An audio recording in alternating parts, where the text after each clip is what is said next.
the Eagles were ahead for the vast majority of the game, ahead by 2 touchdowns, by 2 scores, 17-3 for a good portion of the game, and they never ran the ball completely.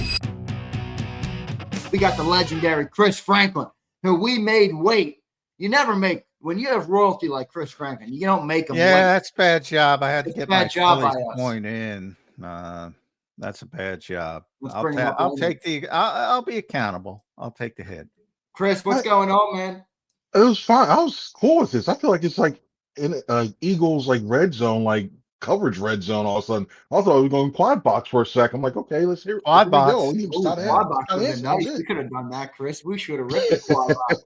We should have, we should have put up the quad box. Yeah, that would have been good. All right, Chris, welcome in. I want everybody to follow Chris at C Franklin News. Read all his work at NJ.com. Chris, we appreciate you joining here today on Birds 365. And per usual, Chris, there is quite a bit to talk about in Eagle Land. The lead story after a loss on Sunday, the first loss of the 2025 campaign, is now a meeting between Hurts. Yeah. Saquon, and A.J. It's like Brookover calling a meeting between Chris Franklin and Caden Steele. That's what it's like. Chris, what do you make of it? Yeah. Sorry, that's too me awful. John couldn't even let you get out an answer. He had to slant you. Well, I was making fun of the meeting. Like, come on, really? Here's my problem, Chris, and I'll shut up and let you go. But here's my problem. You know, they're gonna roll over the New York Giants because it's the New York Giants, and everybody's they had a meeting, everything's fine, everything they figured it out. No, the New York Giants are on the schedule, business as usual. All they do is meet, Chris. Yeah, sometimes they do, but sometimes some meetings are needed. And I think this is a time where you do that. Because one thing I like to do a lot, especially during when the breaks when the office first go off, I like to watch the players and see where they're going and who they're interacting with and doing that. And there's that one thing that after that play, the long play everybody's been talking about, where Hurts and Brown didn't get on the same page on that deep throw. And you saw A.J. look frustrated a little bit when he got to the sideline. And he's looking down, and he's looking around. He's just looking down, and like it's one of those things where like it wasn't an interaction, like he wasn't blowing up or anything, but he just looked down like he was frustrated, like where was that at, bro? Like what's going on? So I wouldn't be surprised and I think he knew that there was a camera on him at all times, knowing what happened the week before. So he's one of those things, but I think it's a meeting that's needed. Both of them are really cool with Barkley. Maybe like he was acting like the mediator, which good job by Jimmy Kimsky for getting that. See, that was a good scoop by him. Maybe it was needed. Maybe it's one of the things like, listen, who knows? And it's all speculation. This is not me saying anything when it comes to this. So don't tell you that. Maybe it was something like where AJ was telling Barkley something. Hurts was telling Barkley something. It's like, you know what? Let's just talk it out between the two of us and doing that. Maybe it's one of those things, but it was needed. And even if it's the Giants, I don't care if it's the Giants, I don't care if it's the Broncos again, I don't care if it's the Cowboys, what have you. You still need to make this go because you don't need all this tension going in there. Because if you have this mountain tension boiling over and over and over, and you lose to the Giants, I don't see it happening. But it's enough. I don't see that happen. I think the Eagles roll in this now, but you need to get it done. Address it early. Don't let it continue to fester, especially going into that mini bye. Yeah, I mean, it was described by Jimmy as a positive meeting. So, I mean, obviously that's better than negative. So I don't think it's going to hurt, but I don't think it's going to help either. I mean, to me, this strikes me as an overreaction. This team's not used to losing, obviously. Haven't lost in over a calendar year with Jalen Hurts starting and finishing a game. There's something to the idea. Like, everybody, Chris, is prepared. Not everybody does it well, but they're prepared to face adversity. They know they're going to have adversity. You know, bad things are going to happen in an NFL season. So you have that in your mind. Handling success is often more difficult. I think this team is having trouble handling success. I really do. I think that's the bigger issue. I don't see that as much. Yeah, I think maybe it's a microcosm. Yeah, like everybody, I think it's more of everybody expects them to win the way they think they should win, especially they're not blowing teams out. So everybody that weighs on you. It's like why the little frustration of why is everybody getting on us when we're winning instead of like because everybody's expecting a lot better with the names that are on the back of those jerseys. So and I see there's a point Is it there. about the loss though? Like, I don't know. I don't think it's about the loss. I think it's about this relationship that seemingly has gotten worse over the last year and a half. I mean, I think remember it's just BG the brought it to numbers. light a year ago. The personal relationship part of it, it is what it is. I don't really care whether they're buddy buddy or not. Is it affecting the field now, Chris? It seems like it's starting to affect it more. Maybe that's just my opinion, but that's what I think they're trying to address.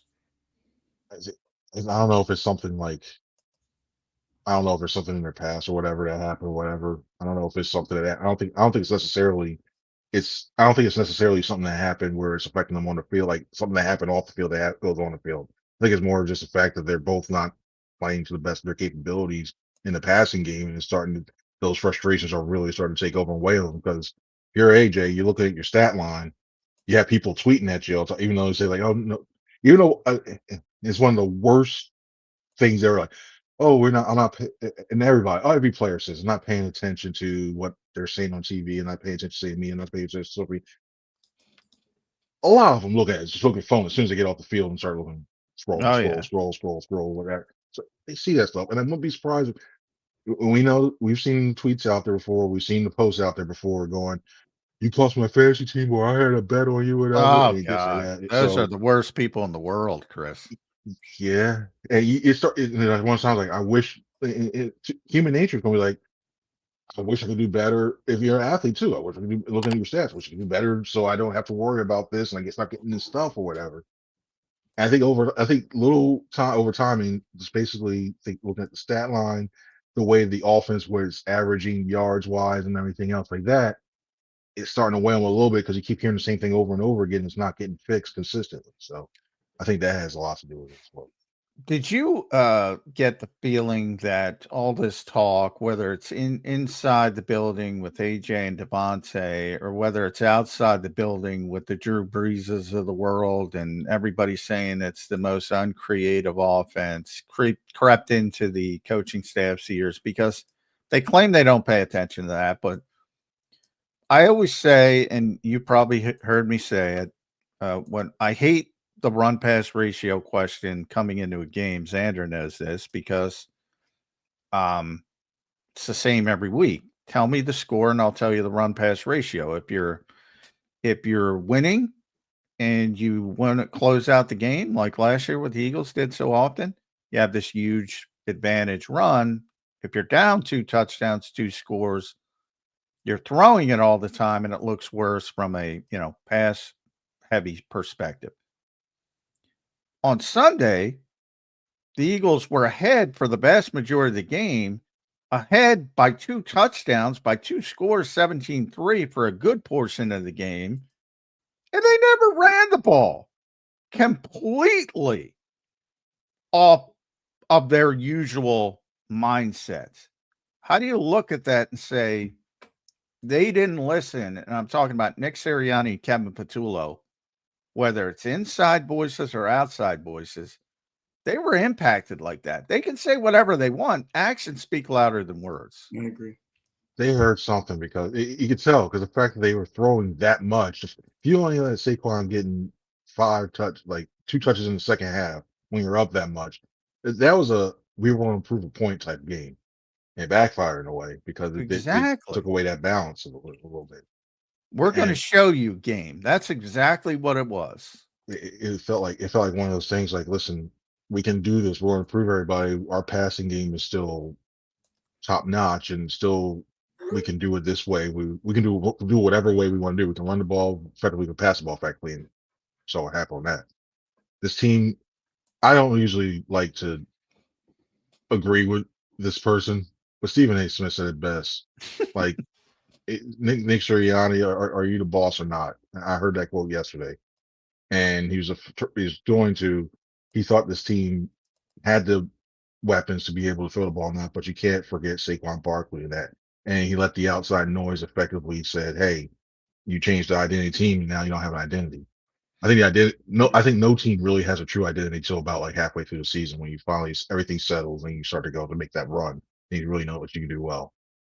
Right now, Yeah. this team, even if you start to get things, they don't have the bye this week like they had week 5 last year, so you can't do that, and they can't self scout until later this month. And by then, you could be in a. Thankfully they have an easier schedule, but you don't know what you're going to be.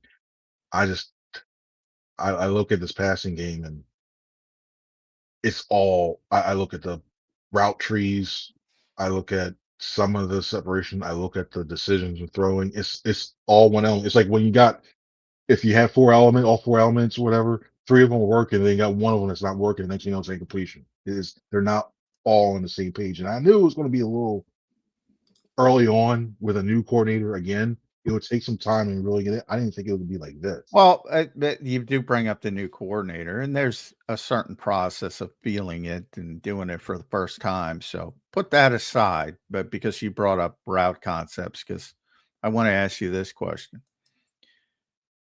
Do you see a tremendous difference from that perspective? Because I don't, to be perfectly honest. This is the way they played since, basically whatever it was, 7 or 8 games into 2021 when they scaled back the first time. Whether it was Shane, Nick before Shane, Brian, Kellen, and Kellen tried to do it for the first 4 games, tried to evolve it, and they scaled back again. Um, it's very similar from a concept standpoint. Not saying execution, playing well, playing poorly, but from a concept standpoint, do you see a huge difference? Because I do not. Not necessarily, but it's the timing and making those adjustments when you see when it happens. Because they were right. They were playing a lot of man early and they switched up to zone. And the next thing you know what, they didn't make those adjustments to be able to make those. And you think after like possibly like the second drive or second half, you get a good feeling like, wait, something's completely different here. Okay, we have a cover 3 beater here. We should start throwing those a little bit more. Even if you got to go to the back of the playbook where it wasn't initially as part of your game plan, you got it. You rep this whole entire offense and that different variations you can do, or you can go on the fly. You tag certain routes to go. Okay, you save go say a whole entire line of plays or whatever, but you might have a certain play you've run before, but you tag like say AJ's route, or you tag the X and say, okay, run a long cross, or instead of running the go route you had in this one, or run this on that one, and you can make adjustments to beat those 3 because the line. Say what you will, even without Dickerson in the second half, they were giving him some time. And if you run some of those long crossers across, everybody knows the Eagles will run like the long mesh, so they're starting to probably teach defensive probably teach them watch the mesh on this one. Also, you got to watch out when teams are going to just continue to play zone, not only because it's successful, because they want to have eyes in that backfield because they want to make sure Barkley's not going to beat them. Right. Hurts, they want to make sure that It's too. interesting because the mentality coming in was Jalen was not great against the blitz, and he's been performing very well against the blitz, and against zone coverages, the numbers aren't good. It's crazy. You can go back to last year. He started against the blitz. It is like he continued to do that, and you're looking like, what? So teams started to do that, and they started playing more zone. And so you need your zone. You need more zone beaters. You need to find ways to get these guys open. Whether it's timing, whether it's sitting down in the right windows, or letting go a second quicker or a split second quicker in order to find that window before it closes up and the guy catches up on it. It's all through those, because then when you say if you get all that stuff, then maybe the line's not blocking as well. It's always one thing that's a little off right there. We just can't all get on the same. All levels can't get on the same page. Chris, how do you evaluate Jalen Hurts this year, and how much of the offensive ineptitude do you put at his on his plate, if any? Maybe it's none at all. Whatever you have to say. I can give the Jalen answer. I'll give Jalen answer. Get my answer. Jalen answers. We all have to do it. We all have to make sure we're on the same end. There's just so much time. But I look at some of those things. He hasn't been perfect, but I wouldn't put all the heap on his. I wouldn't put all of it down there, because there have been times where, Yeah, I agree with that. like there. I was looking at the second half. I rewatched it and looking there. There are times where I thought he could have pulled the trigger a little bit sooner. I don't know why he didn't feel that way to do that. I thought there were times where he could have pulled the trigger when they started playing his zone, and it would have been in there. There are other times where you're looking And the way the Broncos were playing, you gotta give them credit too. Because Van Joseph's a good defensive coordinator. All the receivers were covered up, and he's trying to buy time and couldn't do anything. And that goes back to the route concept where you had one guy, you're trying to do you're running a cover four, a man-to-man beater, and all of a sudden, you know, they're running cover four, and it takes both guys out because of the way it's designed and everything. So I think overall, when I look at what he's doing, if I had to give a grade, I'd probably say a B minus. I think when you look at the turnovers overall, you can't give this offense an A because looking at where they are, 30th in the league, you can't give anybody A's on that. But his decision making, his not turn the ball over, running when he needs to, and overall they're just taking care of. I'd probably say B and a half. It could be certainly better. A, if he pulls that trigger, is a little bit quicker. I think he can go up to the A a little bit more. But yeah, I don't think he's completely the problem. Yeah, certainly not. It's always and to Nick's been very big over the past couple of days on I'm not here to assign blame, which all right. You better assign blame behind the scenes. But in front of us, it's somewhat understandable. But he's got that what is the quote? When we don't master the things that require no talent, his quote with that's the stuff you got to fix. Whether it's penalties, mental errors, MEs, as they like to call them. One of the biggest issues with this offense to me, and it's not only, I think it's a league-wide problem, I've said pretty consistently, but it's a bigger problem in Philadelphia than most places, is they get to the line of scrimmage very, very late. And I think everybody wants to blame Kevin Patullo because it's easy to blame the coach and the play calls coming in late, but they've been consistently late in the entire tenure of Jalen Hurts. The problem is it's gotten really bad. That last year they were 31st in the league.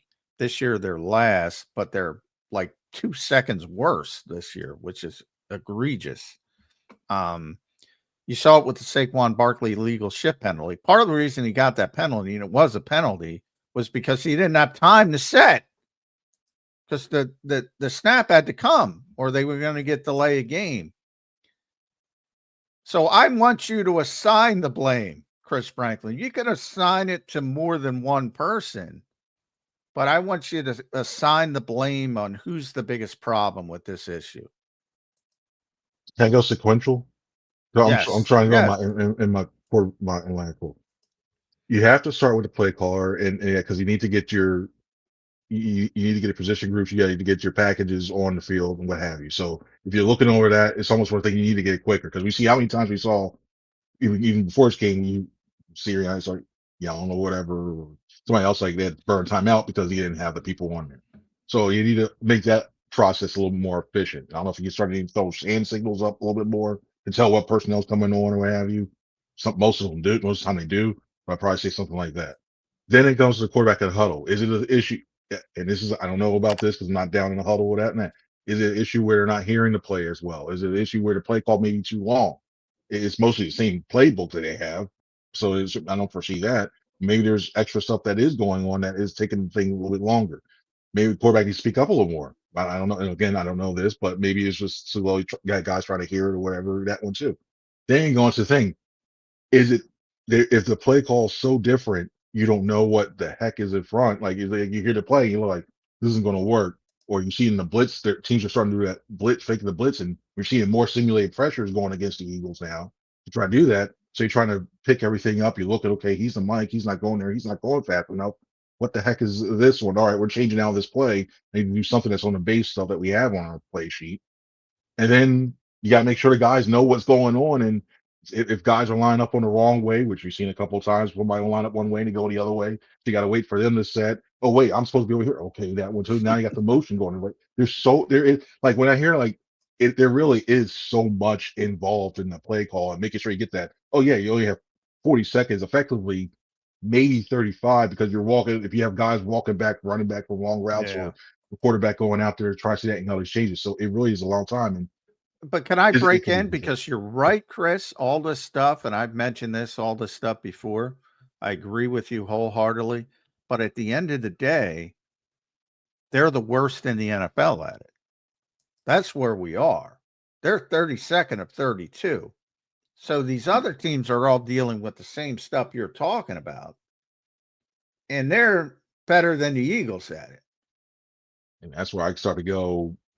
Is it the play? I look at the early process of that whole thing. Where is it the pack? Is it the right personnel coming in? Is it the little things that take extra time and they're able to reset and doing that? That's why I look at that like that, and that starts to go more towards coordinator, quarterback area, and that's where you start to look at that. It's not 100% all on them because, like I mentioned, some of these guys line up in the wrong areas at first and they're going that way too, and we're coming on late to the field because they don't know what package they're going to be in there or not. So All right. that whole And thing goes there, to and it. so we boiled it down to there, and I agree with you. So now I'm going to force you into Oh, the, jeez. I'm going to give you the, so Uh-oh.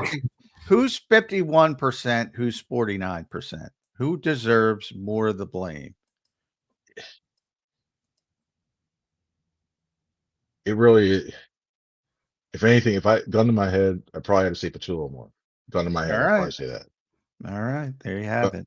Gun to my head, but there really is a lot of other exterior factors Well, that I will agree. play into that. There's a ton. It could be a position coach getting the wrong personnel. It could be a bunch of different guys. Does Jeff Uh, Stoutland deserve any blame for the running game? He is the run game coordinator. Also, you can have the best run designs and everything else. You got 9 guys consistently in the box because you can't effectively pass the ball. As it's That's one so side true. has to help the other.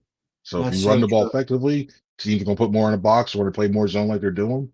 So then that's where you need your receivers to be out there, be able to make plays. You need a quarterback to be able to throw the ball and do that. You have to have the right routes that are right there to help that out. All of a sudden, if you're effectively getting the ball downfield, get it quickly, and this passing game is really humming, you're putting teams back into that that uncertainty that they saw a lot more last year, where you really have to play these guys off. If you play cover three, or maybe shift them in because you got to blitz them more because you want to get hurt the ball out the Hurts, then all of a sudden they play into the Eagles game. So in order for the run game to really truly improve, the passing game has to be the thing that helps them out. yeah, that's fair as well. So I'm gonna put my crystal ball out here, and I'm gonna predict the Eagles win on Thursday night pretty easily. Uh, 31-13-ish, something like that. Pretty easy win because the New York Giants are an abject disaster. And no Malik Neighbors on top of it. Unfortunate injury. Hopefully, you get out of MetLife Stadium with no injuries. That's number one. But um, the second part is,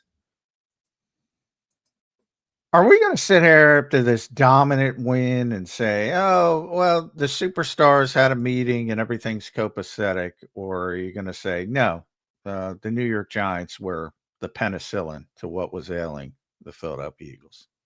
As far as things where you look at it, like if you get a big win, I think it alleviates a lot of fear, no matter who it is. It can be even if it's a Giant. You would love to have been one of these first 4 games. Like you would love to be like, say if it was the Chiefs or whatever, it was a true blowout win, something like that. You're like, okay, look at this. Okay, we beat the Chiefs. They're 2-3 now. There's so much issues there. Or a bigger name team, or say if it was the Lions, you did that, you feel a lot better. But you take any win, if it's a lowly division foe, what have you, going up to Jersey, going on the road, and then blowing a team out, because I think you feel a lot better. And psychologically, mentioned before, psychologically with this mini bye, you're not thinking as much as like, wow, we had to barely scrape by against Giants, even though so some issue they had. That team's had had their weird things in MetLife in recent, like the last 3-4 years. I don't know what it is, but it's one of those things where you need this. You could use a win with a decent cushion would help out a lot psychologically, because if you go in there and you have to escape with a field goal over the Giants in a short week, Oh, yeah, that'll be ugly too. If we they all have know to how it's going to scratch go. and claw to beat the New York Giants, that'll be ugly too, but not as a obviously the upset. The whole house of cards comes crashing down with the upset. But I don't see that happening. Uh, I do think it's been an interesting week, but my take, and at C Franklin News, make sure you follow Chris on the X platform. I boy, I think this is the NFL. They've been living on the edge, Chris, and the edge bit them. They've been playing all these games. It could have the same thing could have happened if CD Lamb catches the football in the opener, or Travis Kelsey catches the football in Kansas City. It could have already happened. You're counting on a blocked field goal. Could have already happened. But Joshua Carter could kick the ball more than 10 feet off the ground. It probably happens in that game. They've been living on the edge, and the edge bit them in the you-know-what. Are they overreacting to one loss with all this nonsense? Because I kind of think I would have just put my head down, short week. You don't even practice. Business as usual. Couple walkthroughs. Go dominate the New York Giants. That's how I would have handled it. Like that thought process or not? I think if they were playing well enough, and you're looking at I think if the offense had looked completely better for two halves, and the defense just got worn out, whatever, and they lost to the Broncos, all right, I think that they'd be feeling okay. We knew a loss. They're not going undefeated, and frankly, I thought it looked like they should have. That Rams should have been a loss, and this really should have been a win. So it all even out and balanced out when it came to that.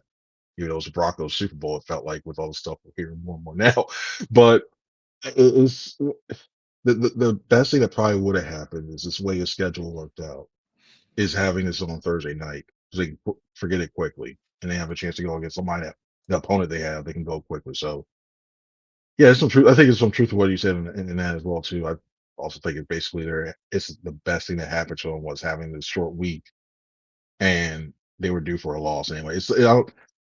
I think there's the right amount of concern. I wouldn't call it full play, but I think it's the right amount of concern after the way they've been playing as a whole at the beginning of the season. It's the right amount of concern, because this team can do a lot better.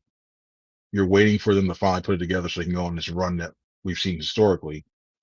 They just need to figure this out thing soon before wait till week 9 or whatever, and then you're like, oh boy, now all of a sudden, are we talking 1 seed, or are we talking 3 seed or 4 seed? So I don't think they'll get down to 3 or 4. I think the teams are good to do that, but will things start to add up, and if you don't find ways to get everything together, it can cost you, especially in the postseason, especially where your seeding is and your matchups to go at the face. Yep, no doubt about it. Chris Franklin, great stuff today, man. Doesn't feel as much magic in the air after the loss, but we'll see if the Eagles can correct it and right the ship. Chris, we appreciate you joining in today. Make sure you guys follow him at C Franklin News and read all his work at NJ.com. Chris, thank you, brother. We appreciate it, man. All right, thanks, guys. Y'all have a good one now. Thanks, bud.